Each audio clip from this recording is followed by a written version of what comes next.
আজকে আমরা যে বইটা নিয়ে কথা বলবো সেটা প্রায় ৭০ বছর আগে লেখা, কিন্তু এর প্রভাব মানে এর আইডিয়াগুলো আজও কিন্তু ভীষণভাবে প্রাসঙ্গিক। একদম। বইটার নাম নরম্যান ভিনসেন্ট পিলের the power of positive thinking.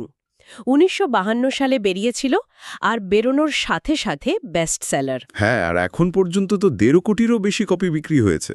ভাবা যায়? তো আমরা আজ এই বইটা নিয়েই একটু গভীরে যাওয়ার চেষ্টা করব। ৭০ বছর পরেও এই আইডিয়াগুলো কি একইভাবে কাজ করে? পিল আসলে কি বলতে চেয়েছিলেন? শুধু ভালো চিন্তা করো, ভালো হবে, ব্যাপারটা কি সত্যি এতটাই সহজ? না, ব্যাপারটা তার চেয়ে অনেক গভীর। নাকি এর পেছনে অন্য কোনো দর্শন আছে? ঠিক তাই। দেখুন, পিলের মূল উদ্দেশ্যটা বোঝা খুব জরুরি। তিনি কিন্তু কোনো সেলফ হেল্প গুরু হিসাবে নিজেকে প্রতিষ্ঠা করতে চাননি। আচ্ছা, তার আসল লক্ষ্য ছিল খ্রিস্টীয় দর্শনকে, মানে যিশুর শিক্ষাকে, সাধারণ মানুষের জন্য খুব সহজ একটা ব্যবহারিক রূপ দেওয়া। মানে দৈনন্দিন জীবনে কাজে লাগানো যায় এমন কিছু। একদম। তিনি দেখাতে চেয়েছেন যে বিশ্বাস শুধু রবিবারের প্রার্থনার বিষয় নয়, বরং এটা আমাদের প্রতিদিনের সমস্যা, যেমন ধরুন ব্যর্থতা, ভয় বা হীনমন্যতা, এইসব কাটানোর একটা বিরাট বড় হাতিয়ার। এটা কিন্তু টাকা বা খ্যাতির কোনো শর্টকাট ছিল না। বরং জীবনকে আরও অর্থবহ করে তোলার একটা পথ। ঠিক। চলুন তাহলে শুরু করা যাক একেবারে গোড়া থেকে। বইয়ের প্রথম অধ্যায়ের মূল কথাটাই তো হলো নিজের ওপর বিশ্বাস রাখো। হ্যাঁ, বিলিভ ইন ইয়োর সেলফ। পিল বলছেন আত্মবিশ্বাস ছাড়া জীবনে কিছুই সম্ভব না, না সুখ না সাফল্য। আর তিনি বিশেষভাবে ইনফেরিয়রিটি কমপ্লেক্স বা হীনমন্যতার কথা উল্লেখ করেছেন। হ্যাঁ, এবং তিনি এর উৎসগুলো খুব স্পষ্টভাবে দেখিয়েছেন। যেমন তার নিজের ছোটবেলার কথাই ধরুন, তিনি খুব রোগা ছিলেন। হুম। আবার পাদ্রির ছেলে হওয়ায় সবার একটা অতিরিক্ত প্রত্যাশার চাপ ছিল তার ওপর। আচ্ছা, এই চাপটা তো মারাত্মক। মারাত্মক। আবার ধরুন ভাই বোনের মধ্যে তুলনা, এক ভাই পরীক্ষায় এ পাচ্ছে, অন্যজন সি। সেখান থেকেও কিন্তু এই হীনমন্যতা জন্মায়। বইয়ে একটা দারুণ উদাহরণ আছে। কোনটা? এক কর্মচারী যিনি কলেজে যাননি, তাই তার শিক্ষিত সহকর্মীদের সামনে নিজেকে খুব ছোট মনে করতেন। আর সেই ঘাটতিটা ঢাকার জন্য ঠিক ধরেছেন, তিনি সবসময় বেশি কথা বলতেন, অপ্রয়োজনে নিজেকে জাহির করার চেষ্টা করতেন। এই সমস্যাগুলো তো আমাদের চারপাশে প্রায়ই দেখি, কিন্তু পিলের সমাধানটা কি ছিল? বইয়ে এক ব্যবসায়ীর গল্প আছে যিনি একটা বড় ডিলের আগে প্রায় ভেঙে পড়েছেন। হ্যাঁ, নার্ভাস ব্রেকডাউনের মতো অবস্থা। তার মনে হচ্ছিল আমি ডুবে যাচ্ছি। আর পিল তাকে একটা অদ্ভুত পরামর্শ দিলেন। হ্যাঁ, অদ্ভুতই বটে। তাকে বাইবেলের একটা লাইন বারবার বলতে বলা হয়েছিল, আমাকে যিনি শক্তি দেন সেই খ্রিস্টের দ্বারা আমি সবই করতে পারি। এখন প্রশ্ন হলো, এটা কিভাবে কাজ করে? মানে একটা লাইন বারবার বলাটা কি এক ধরনের মানসিক প্লাসিবো নয়? খুব ভালো প্রশ্ন। এটা কি আসলেই কাজ করে, নাকি এটা শুধু নিজেকে সাময়িকভাবে ভালো অনুভব করানোর একটা উপায়? দেখুন, পিলের দৃষ্টিকোণ থেকে দেখলে এটা প্ল্যাসিবোর চেয়ে অনেক বেশি কিছু। তিনি বিশ্বাস করতেন যে এই শব্দগুলোর মধ্যে সত্যিকারের আধ্যাত্মিক শক্তি আছে। হুম। তবে আমরা যদি আধুনিক মনোবিজ্ঞানের দিক থেকে দেখি, তাহলে এটাকে বলা যেতে পারে কগনিটিভ রিফ্রেমিং। Cognitive reframing. মানে আপনি সচেতনভাবে আপনার নেতিবাচক চিন্তার যে প্যাটার্ন, সেটাকে একটা ইতিবাচক প্যাটার্ন দিয়ে বদলে ফেলছেন।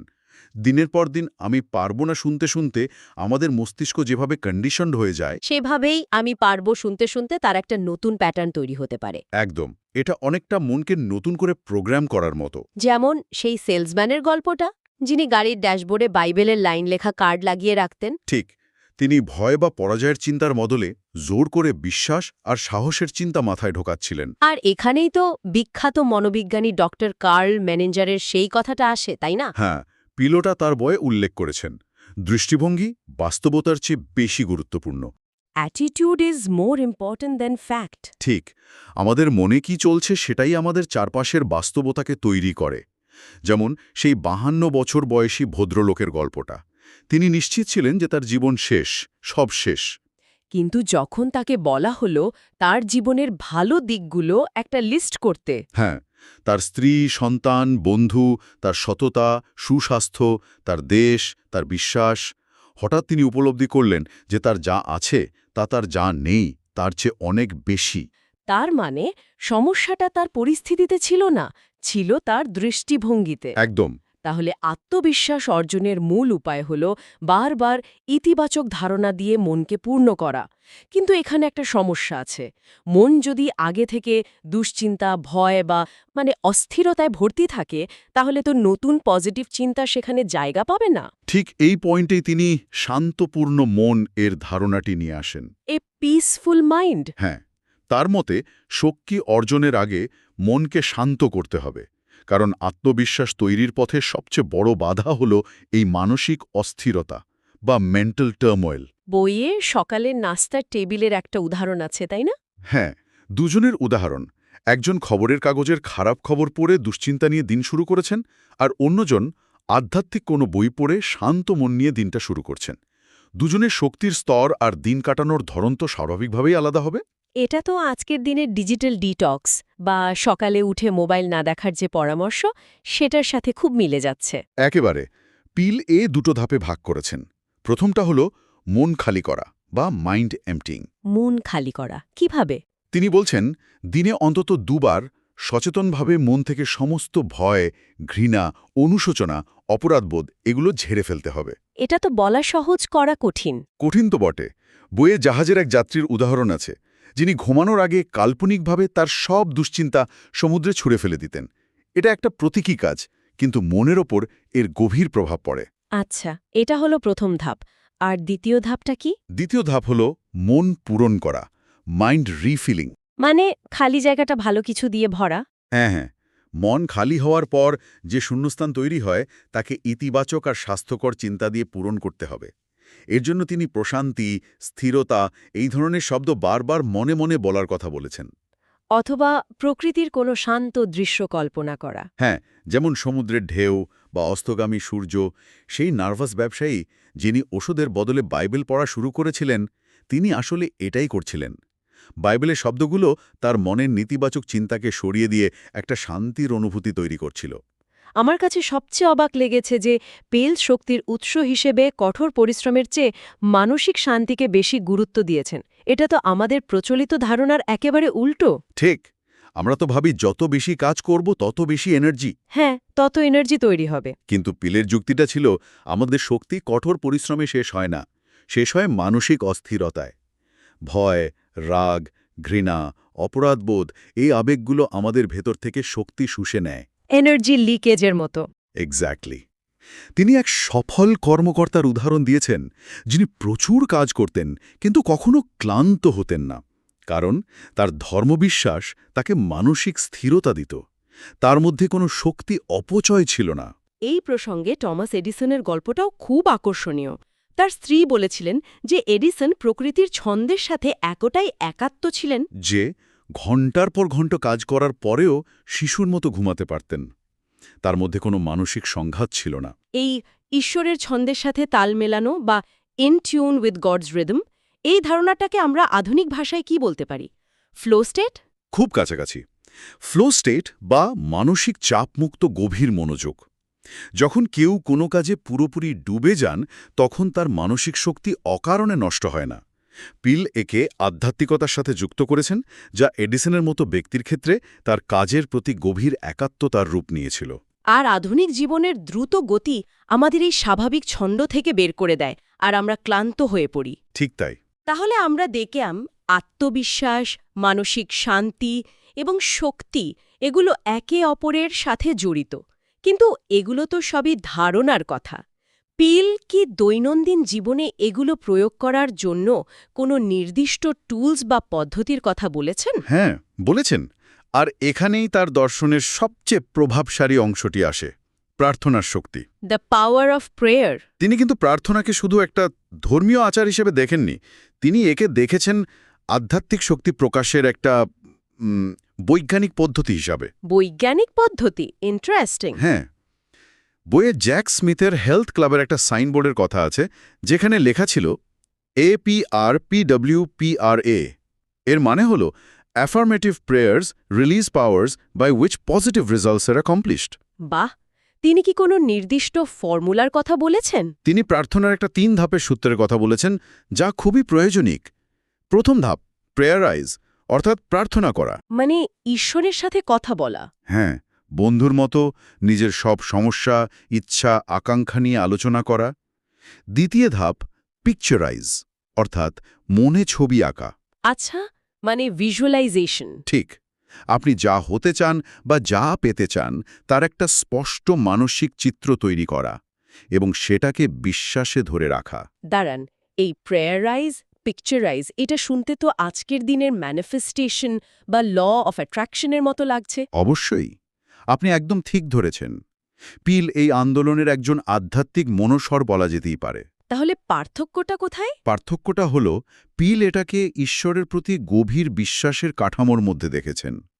আধুনিক ম্যানিফেস্টেশনে অনেক সময় নিজের ইচ্ছাশক্তিকেই মূল চালক হিসাবে দেখা হয়।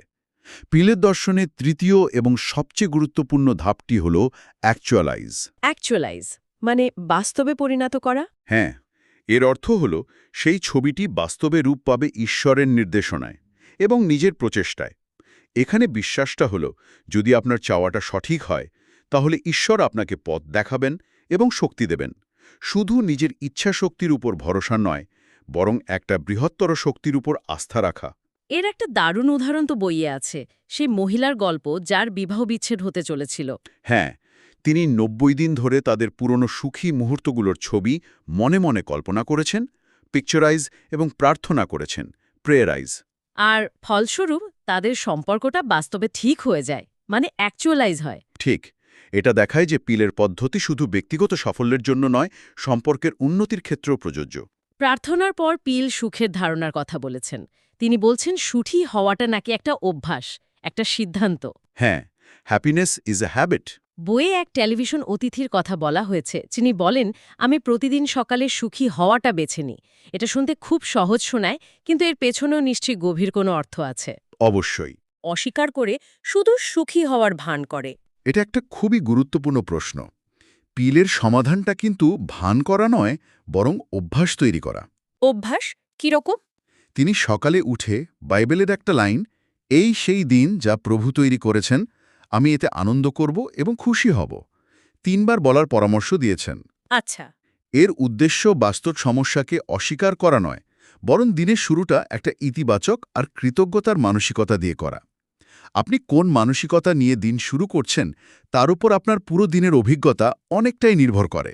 তার মানে এটা একটা মানসিক ভিত্তি তৈরি করার মতো, যার উপর দাঁড়িয়ে দিনের সমস্যাগুলোর মোকাবেলা করা সহজ হয়। ঠিক তাই।